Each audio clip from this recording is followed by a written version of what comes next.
Hello दोस्तों, welcome to Awesome Tech Rider. और फिर से हाजिर है और एक टेक्निकल वीडियो में। तो आज मैं बात करने वाला हूँ टैंक टू टैंक माइलेज कैसे निकालते हैं कोई भी व्हीकल का, चाहे वो 2 व्हीलर हो या 4 व्हीलर हो। दोनों केस में जो बेसिक चीज़ें मैं बताने वाला हूँ। बहुत लोग को इस मामले में थोड़ा कन्फ्यूजन रहता है, क्या क्या स्टेप्स लेना है, नहीं लेना है, क्या प्रिकॉशन लेना है। और इसके साथ और भी कुछ वाइटल पॉइंट्स के बारे में डिस्कस करूँगा जो आपके लिए बहुत हेल्पफुल होने वाला है। तो चलिए वीडियो को शुरू करते हैं। तो पहले बात करते हैं कि टैंक टू टैंक माइलेज क्यों निकाला जाता है, क्यों लोग प्रेफर करते हैं टैंक टू टैंक माइलेज। ठीक है, देखिए जो फ्यूल कैपेसिटी जो रहता है व्हीकल का, अगर मैं 2 व्हीलर का बात करूँ तो अराउंड 10 to 15 उससे भी ज़्यादा कुछ बाइक्स में 20 लीटर का फ्यूल कैपेसिटी रहता है। और अगर मैं 4 व्हीलर का बात करूँ तो अराउंड 40 to 45 लीटर का आपका फ्यूल टैंक का कैपेसिटी रहता है। तो ये फुल ड्यूरेशन में क्या होता है कि आप बहुत सारे सिचुएशन में आप अपने गाड़ी को चलाते हैं, ट्रैफिक में चलाते हैं, गाड़ी रिवर्स करते हैं, आइडियल रनिंग रहता है आपका गाड़ी में। तो ये सब जो टोटल काउंट होता है, इसका एवरेज निकाला जाता है और एक प्रैक्टिकल और ऑप्टिमाइज माइलेज आपको रीडिंग मिलता है। ठीक है, अगर आप 100 ml में निकालेंगे माइलेज या 1 लीटर में माइलेज निकालेंगे तो बस आप जो स्पीड मेंटेन कर रहे हैं वो 1 लीटर कंज्यूम करने के लिए, और जिस हिसाब से आप अपने थ्रॉटल को प्रेस कर रहे हैं और आरपीएम मेंटेन कर रहे हैं, उस हिसाब से आपको वो माइलेज मिलेगा। ठीक है, तो एक आइडिया मिलता है आपको, लेकिन प्रॉपर माइलेज मिलता नहीं। अलग बात है कि आज के डेट में अगर आप फुल टैंक करते हैं तो ऑब्वियसली एक लमसम अमाउंट तो जाएगा ही, कुछ करने का है नहीं, लेकिन आपको वन एंड ओनली एक ही बार करना है। मैं प्रेफर करता हूँ अगर फ्यूल टैंक टू टैंक अगर करते हैं तो एटलीस्ट 2 टाइम्स कीजिए, उसका एवरेज निकाल के आप जज कर सकते हैं कि आपका व्हीकल कितना माइलेज दे रहा है। सेकेंड पॉइंट ये है, फ़ायदा ये है कि आज के डेट में BS6 जितने भी गाड़ी हैं जो फ्यूल इंजेक्शन है, उनमें क्या रहता है कि जो फ्यूल पंप एक रहता है, ठीक है, जो कि फ्यूल टैंक में सबमर्ज रहता है। बहुत लोग पसंद करते हैं कि फुल टैंक नहीं करके चलाने के लिए, मतलब मान लीजिए गाड़ी में 8 लीटर या 10 लीटर 20 लीटर पेट्रोल लेके चला रहे हैं। उससे प्रॉब्लम क्या होता है कि आपको पता नहीं चलता कब फ्यूल पंप जो रहता है बेसिकली फ्यूल के अंदर में सबमर्ज रहता है। ठीक है, तो उन लोग को पता नहीं चलता कब आधा फ्यूल एक्सपोज हो चुका है एयर में। तो उससे क्या होता है कि फ्यूल पंप हीट होता है, क्योंकि फ्यूल जो रहता है एज ए हीट डिसिपेशन काम करता है जब जो फ्यूल पंप है उसके लिए। तो क्या होता है बेसिकली वो हीट हो रहा है, और ऐसे अगर आपका हैबिट बन गया इस टाइप का यूज़ करने के लिए तो एक टाइम आएगा बहुत जल्दी आपका फ्यूल पंप ख़राब हो जाएगा। उसका प्राइस बहुत ज़्यादा रहता है, जो लाइफ होना चाहिए वो लाइफ तो आपको मिलेगा नहीं, उसका पहले ख़राब हो जाएगा। तो ये एक फ़ायदा है फुल टैंक करके चलाने में, और आपको फ्यूल का कंजम्पशन भी मिल जाएगा, कितना माइलेज आपका दे रहा है नहीं दे रहा है।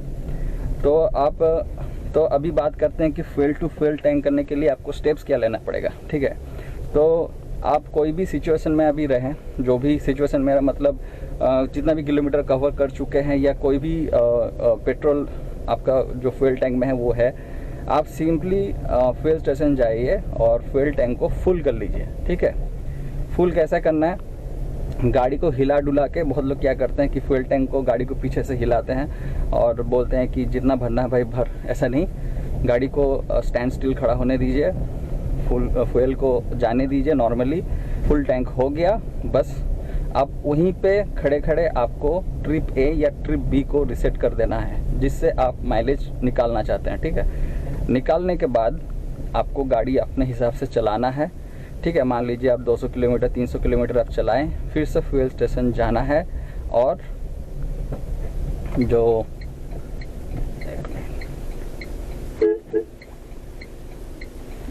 जितना लीटर डलता है मतलब फुल टैंक करने में, उसको नोट कीजिए। गाड़ी में जितना किलोमीटर चला था उसको नोट कीजिए और वो किलोमीटर को आप डिवाइड कर दीजिए। तो मैं यहाँ पर प्रैक्टिकली दिखा रहा हूँ आपको।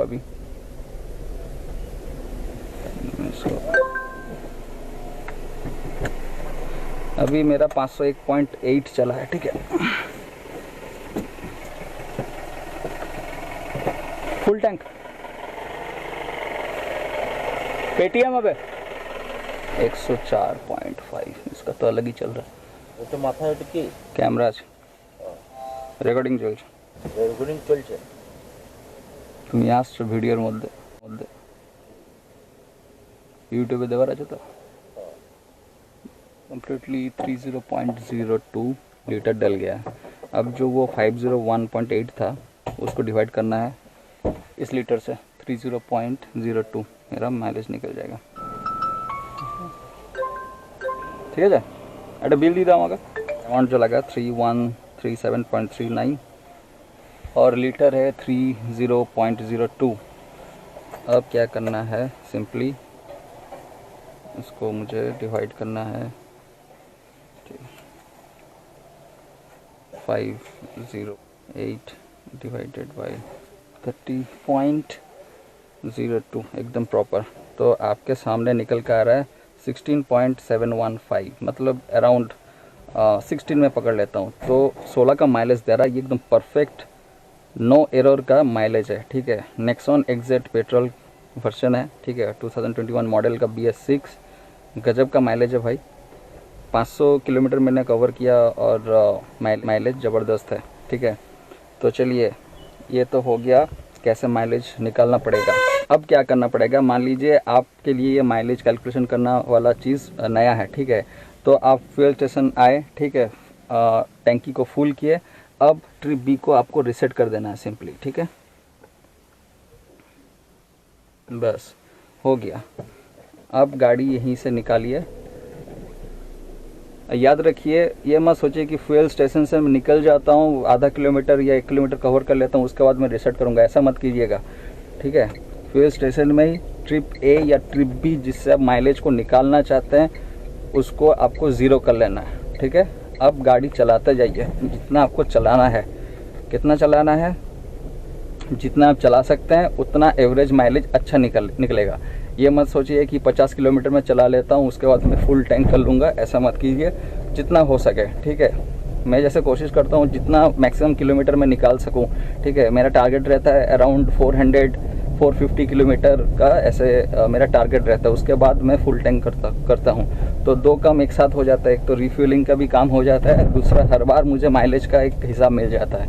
ओके, और कुछ बात है मैं आपको बताता हूँ ताकि आपको और भी थोड़ा समझने में इजी हो जाए। देखिए, मेरा जैसा 16 का माइलेज निकला 500 किलोमीटर में, ज़रूरी नहीं है कि आपके पास सेम मॉडल का गाड़ी है, सेम व्हीकल है तो आपका भी 16 ही निकलेगा 500 किलोमीटर में और आप उससे जज करो, ऐसा नहीं होता। ठीक है, क्योंकि मैं जिस सिचुएशन में गाड़ी को मैंने चलाया है 500 किलोमीटर, ट्रैफिक को लेके जितना बार भी मैंने ब्रेक अप्लाई किया, सडन एक्सेलरेशन मैंने लिया, जो भी पूरा फुल सिस्टम का मैं बात कर रहा हूँ।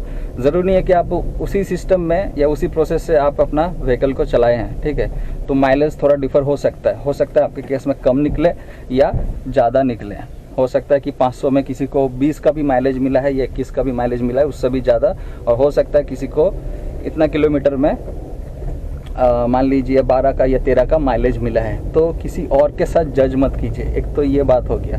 दूसरा बात हो गया, जब यह फ्यूल टू फ्यूल माइलेज जब निकाल रहे हैं, ठीक है, तो 3 चीज़ का ध्यान रखिएगा। तो चारों टायर में प्रेशर सही होना चाहिए। ठीक है, दूसरा बात ये है, मेक श्योर आपका जो एयर फिल्टर है वो क्लीन है, साफ़ है। बहुत डस्टी एरिया है, अब चलाए हैं आप डस्टी एरिया में और फिर आप माइलेज निकालने जा रहे हो तो वैसे मत कीजिए। अगर आप सोच रहे कि फ्यूल टू निकालना है, एक बार आप सर्विस सेंटर जाके एयर फिल्टर को क्लीन कर लीजिए, क्योंकि BS6 में और कुछ करना रहता नहीं है। आपके हाथ में यही कुछ छोटा चीज़ है जिससे बहुत बड़ा फ़र्क निकल के आता है।